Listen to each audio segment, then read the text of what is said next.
Hello, I am Annelise and I'm Peter. And we have Carise, who is currently 29 years old. We also have a son of 37 who lives in Auckland, and we have 2 grandkiddies there with him. We've been down here in Tauranga now for 3 years, and we moved here because of higher funding and how it operates here in Tauranga. Both of us, if you want to know a little bit more about us, both of us has doctorate degrees in education. We were both involved in university teaching for all our years.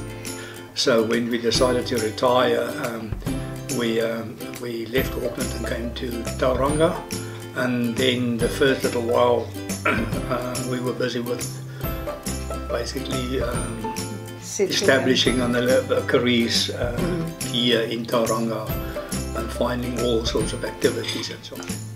Carise, apart from the fact that she's Down syndrome, about 10 years ago she developed a hyperthyroid. Now normally, problems with the thyroid is associated with hypo, where it's a slow thyroid. With Carise it was totally the opposite, and that took away about 5 years of her life, sorting that out, getting her established, looking at how we're going to treat it, because it made her very violent, it made her very anxious, it made her very unhappy. It was a hard time for Carise when this happened.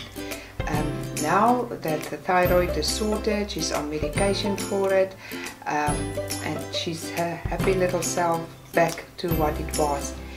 Unfortunately, during that time that she was so sick, the impact was that she stopped talking totally. As if she chooses not to talk. She will sometimes say a single word for something, but she will not talk a whole sentence, and most of her communication is more indicating what it is that she wants and not verbalizing at all. Which makes it challenging, specifically when you go out with Carise.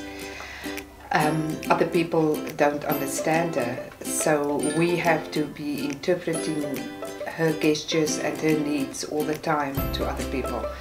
So Carise's setup works like this. She has 2 support workers, 2 different personalities, Adele and Wendy, and they're both marvelous, just absolutely so wonderful to have these 2 people with Carise.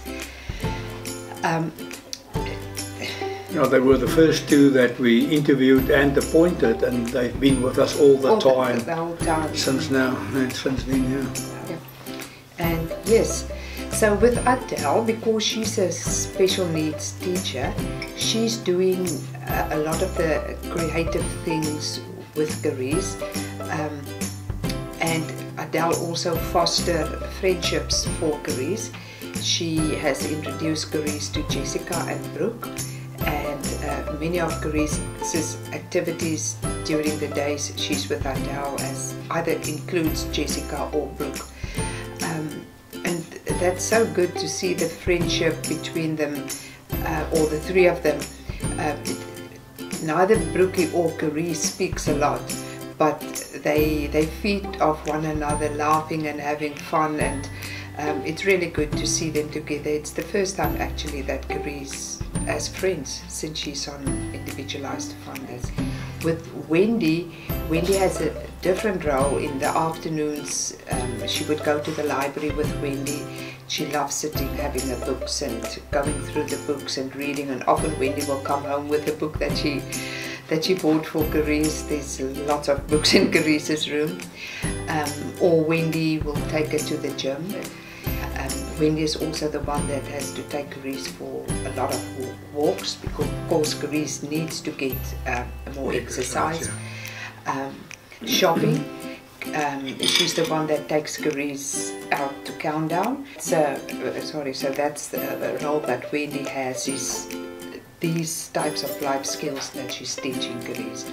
I was looking specifically for 2 totally different approaches and skill sets when we employed.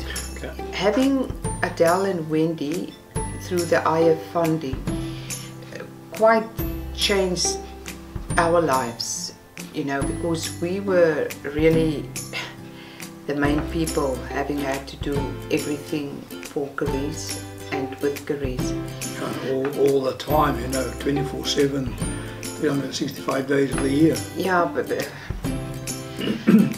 so having them, like previously when we didn't have them, if we wanted to go out at night, friends will just jump in the car, you know, and oh, meet us there, we're going out for dinner, and their dinner cost them $25 a person, and it's 3 hours. It cost us the $25 per person plus $60 for a babysitter, you know, $20 an hour to have a responsible person. So our social life got smaller and smaller and smaller, because, you know, you can't just go on. People don't realize if you have a special needs child, you have to have someone with them.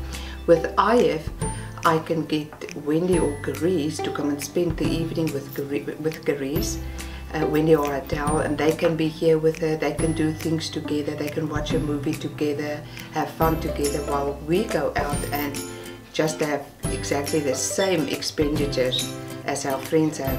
And now in May, for the very first time, we had an extended holiday, Peter and I, because Carise just stayed here. We went overseas for about 21 days.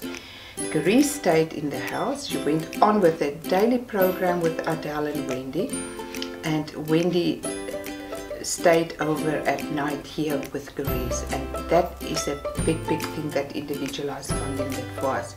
We didn't have it before. There was no way we could have done it, you know. So for us, we are so thankful that we had that opportunity, that we can manage Carise's funding so that Carise is totally cared for and taking the weight off our shoulders. And with Manawanui, the help that we have, the fact that they're doing the payroll, the leave, the holiday time, all of that, working that out, paying the support workers' taxes. For me, that's just bliss, because that's something that I don't want to do. I don't want to be involved in any of that, and I hope Manawanui is here for many years to come. But for me, long term is that there's something in place now for Carise if we're not here. There's programs that can go on, and there would be support from Manawanui with her support workers. So for me, that peace of mind of, you know, Carise will have a fulfilled life. Yeah, because I think that's one of the main concerns for parents with children with special needs, is that you have to plan for the fact that that child can outlive you, and whether you've got systems and that person's life sorted out, that person can continue in the same way when you're not there any longer. So I think in that sense it's very helpful to know that there's a system like this in place that can take care of the person. But in the short run, the fact that we have more opportunities, a wider selection of things that we can do. We know that Carise is being looked after. There's the care workers that take her off our hands for certain times, and then we can also continue with our private lives and do things that we want to do.